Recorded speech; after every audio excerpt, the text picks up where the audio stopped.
Howdy Moz fans, and welcome back to our special 1-hour guide to SEO Whiteboard Friday series. This is part 5, Technical SEO. And I want to be totally upfront. Technical SEO is a vast and deep discipline, like any of the things we've been talking about in this 1-hour guide.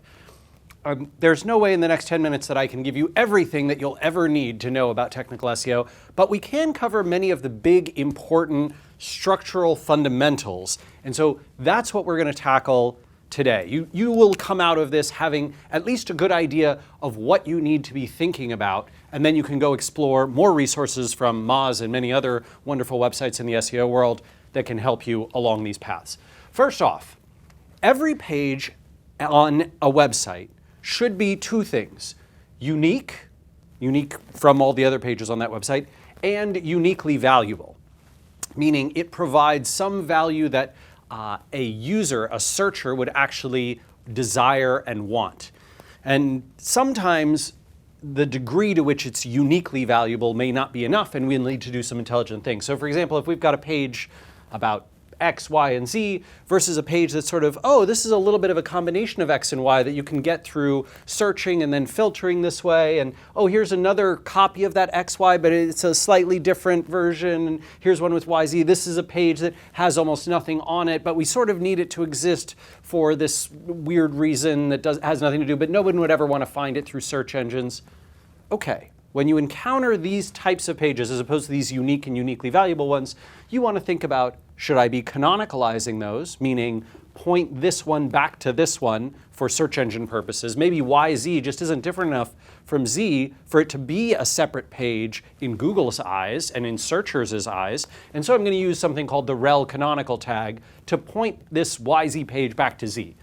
Maybe I want to remove these pages. Oh, this is totally non-valuable to anyone. 404 it, get it out of here.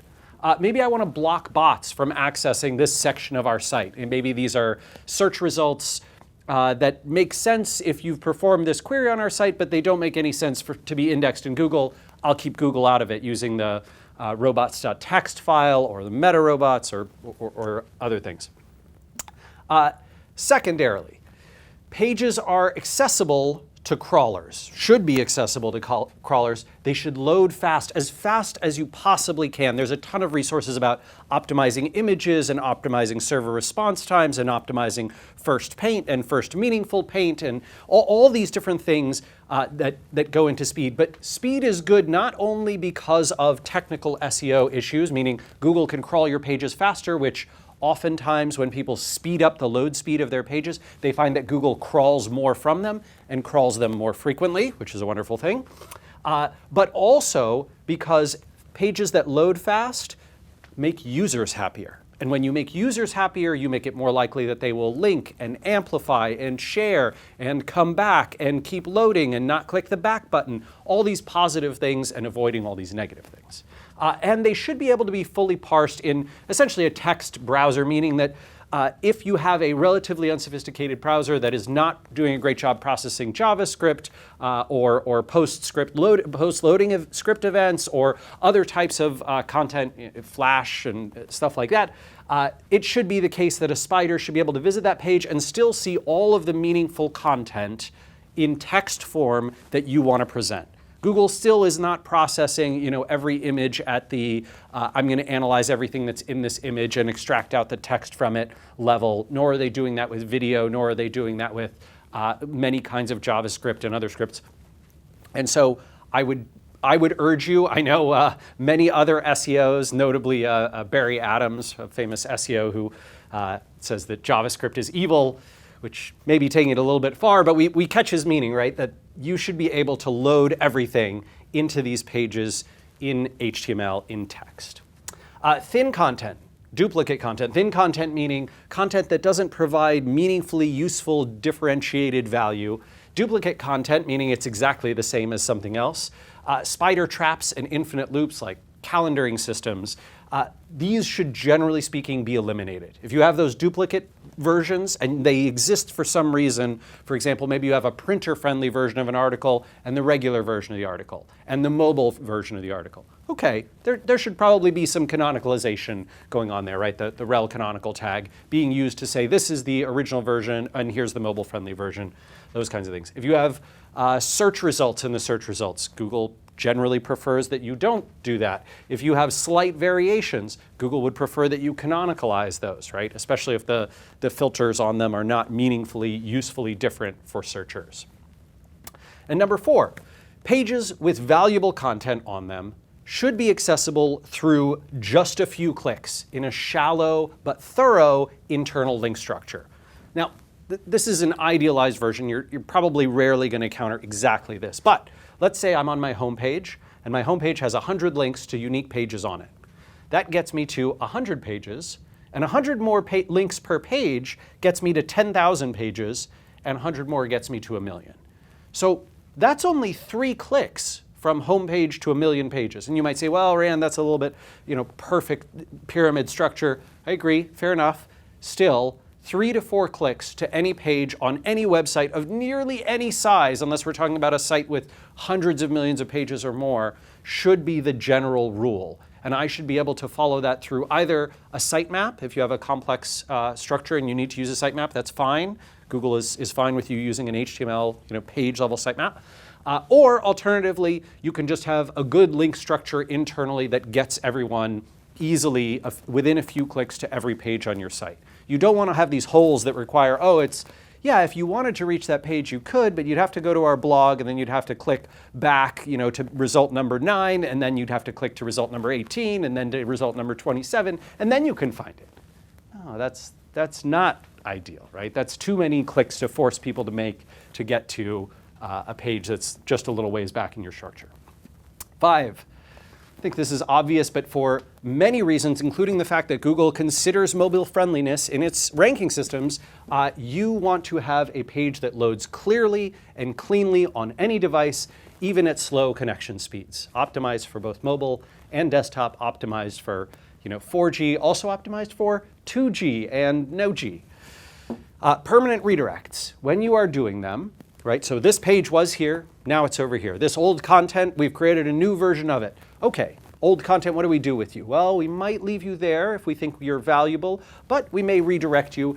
If you're redirecting old stuff for any reason, it should generally use the 301 status code. If you have a dead page, it should use the 404 status code. You could maybe sometimes use 410 permanently removed as well. Temporarily unavailable, like we're having some downtime this weekend while we do some maintenance. 503 is what you want. Everything is okay. Everything's great. That's a 200. Most of your pages, all of your pages that have meaningful content on them should have a 200 code.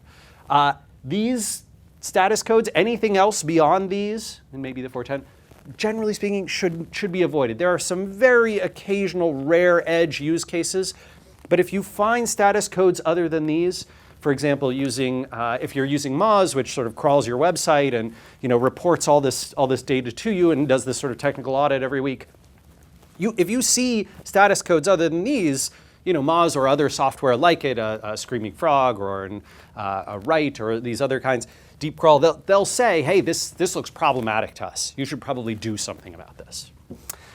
When you are building a website that you want to rank in search engines, it is very wise to use a security certificate and to have HTTPS rather than HTTP, the non-secure version. Those should also be canonicalized. There should never be a time when HTTP is the one that is loading, preferably. Google also gives a small reward. I'm not even sure it's that small anymore. It might be fairly significant at this point to pages that use HTTPS, or a penalty to those that don't. In general, well, I don't even want to say in general. It is nearly universal with a few edge cases. If you're a very advanced SEO, you might be able to ignore a little bit of this, but it is generally the case that you want one domain, not several. allmystuff.com, not allmyseattlestuff.com, allmyportlandstuff.com, allmylastuff.com, allmystuff.com is preferable for many, many technical reasons, and also because the challenge of ranking multiple websites is so significant compared to the challenge of ranking one. You want subfolders, not subdomains, meaning I want allmystuff.com/Seattle/LA/Portland, not seattle.allmystuff.com. Why is this? Google's representatives have sometimes said that,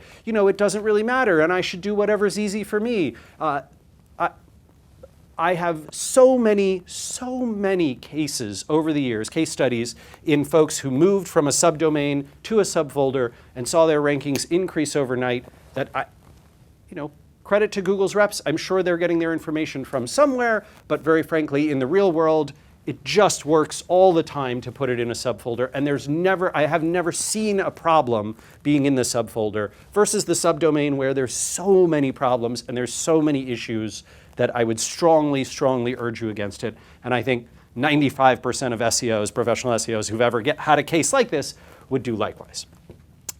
Relevant folders should be used rather than long hyphenated URLs. This is one where we agree with Google. Google generally says, hey, if you have allmystuff.com/Seattle/storage facilities/top 10 places, that is far better than /Seattle-storage-facilities-top-10-places. It's just the case that Google is good at folder structure analysis and organization, and users like it as well, and good breadcrumbs can come from there. There's a bunch of benefits. Generally using this folder structure is preferred to very long URLs, especially if you have multiple pages in those folders. And last but not least, at least last that we'll talk about in this technical SEO discussion, is using breadcrumbs wisely. So breadcrumbs are actually both technical and on-page is good for this. Google generally learns some things from the structure of your website from using breadcrumbs, and they also give you this nice benefit in the search results where they show your URL in this friendly way, especially on mobile more so than desktop. They'll show sort of home, Seattle, storage facilities. Great, looks beautiful, works nicely for users, helps Google as well. So there are plenty more in-depth resources that we can go into on many of these topics and others around technical SEO, but this is a good starting point. And from here, we will take you to part 6, our last one on link building next week. Take care.